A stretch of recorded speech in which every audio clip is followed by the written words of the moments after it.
Planting a legacy, the biggest tree we've planted yet. When we first moved into our house, many of the existing trees had been butchered by the previous owners. Some had been topped, while others had been pruned improperly. Instead of healthy, well-structured trees, we inherited trees that were stressed, declining, and struggling to recover. Over the past few years, we've spent countless hours restoring them through proper structural and restoration pruning. Tree care is a long game, and only now are we finally beginning to see the results. In our backyard stands a mature sweetgum tree that was planted around the same time the house was built in the late 1990s.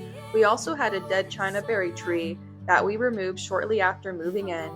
Today, that sweetgum provides shade to roughly a quarter of our backyard.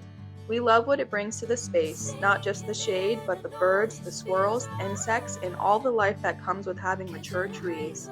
Thankfully, unlike many of our other trees, it escaped the worst of the improper pruning. One thing I would have done differently, though, is where it was planted. It's just a little too close to the house. Ideally, it would have been planted another 5 to 8 feet further away from our home. Where it sits now is really pushing the limits of how close a tree of its size should be planted near a house.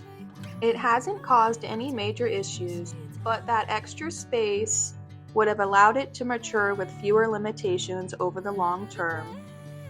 Our goal has always been to help it live as long as possible. Unfortunately, years of stress and natural decline have begun to take their toll. Even though it's relatively young by tree standards, it's beginning to decline and will likely need to be removed within the next 10 to 15 years, maybe sooner.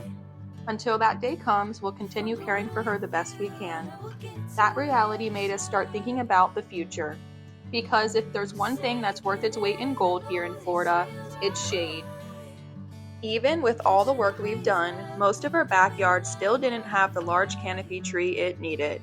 So we decided to plant the biggest tree we've ever installed on our property, a balled-and-burlapped live oak measuring about 4 to 5 inches in trunk diameter, standing roughly 16 to 18 feet tall. It's the largest tree we've planted here so far, but it's far from the only one.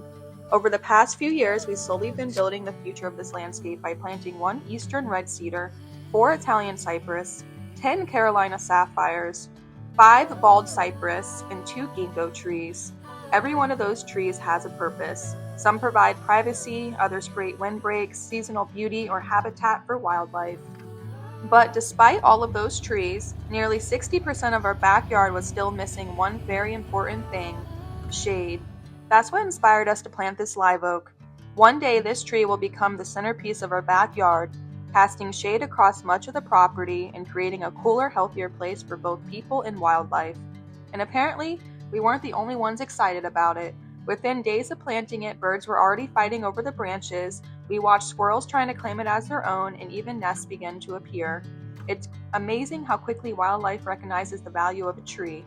To them, it isn't just another tree, it's a home. Planting this oak feels different. It feels like planting a legacy. Every tree we plant, every garden we build, and every project we take on is an investment in a future we may never fully see. That's one of the most beautiful things about cultivating the land.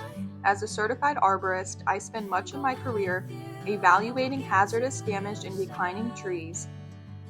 When a tree can be preserved, I believe that's always the best outcome, but sometimes, despite our best efforts, removal is the safest and most responsible option. My team is the one that performs those removals, and seeing trees at the end of their lives is a constant reminder that every mature tree standing today was once planted by someone who probably never got to enjoy everything it eventually became. That's one of the reasons I chose a live oak. Live oaks are among the most iconic and resilient trees in the southeastern United States. They can live for centuries, support hundreds of species of wildlife, and develop massive spreading canopies that define entire landscapes.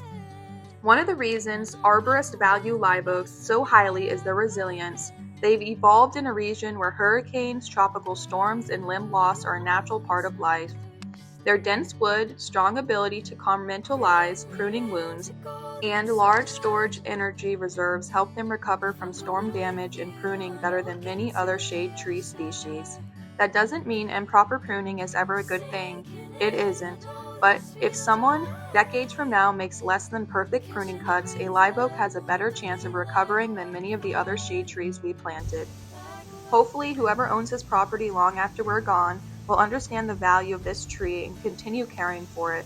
And if they don't, I hope choosing a live oak gives it the best possible chance to endure anyway. Because the best trees aren't planted for ourselves, they're planted for the generations that come after us. Maybe one day children will climb its branches, maybe families will gather beneath its shade, maybe birds will return to nest in it year after year, and long after we're gone, this tree will still be growing, and that's what makes planting a tree like this so special. You're not just planting a tree, you're planting a legacy. Thanks for watching. This is Cultivated by Destiny. If you're enjoying my content, please be sure to subscribe. I'll see you in the next video.